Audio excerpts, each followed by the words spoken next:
Okay, I'll put down a run for Wow, look at 2 this. hours. I got it. Bang, we got a winner. He can just pick whatever time it works. Alright, fridge is fixed. I'm on video right now. We're on from 4 to Fridge 6 is fixed. Central Time.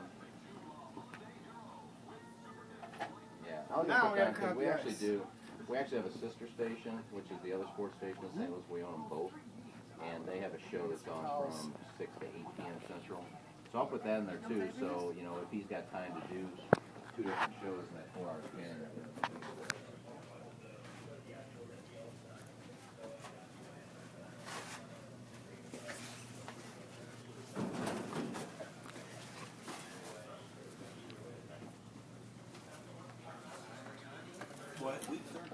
So basically they're telling you no?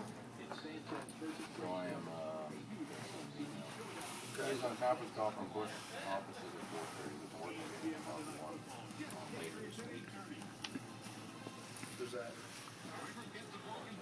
This was Brian Weber's method of effectively defrosting the refrigerator. Hey, it worked, didn't it?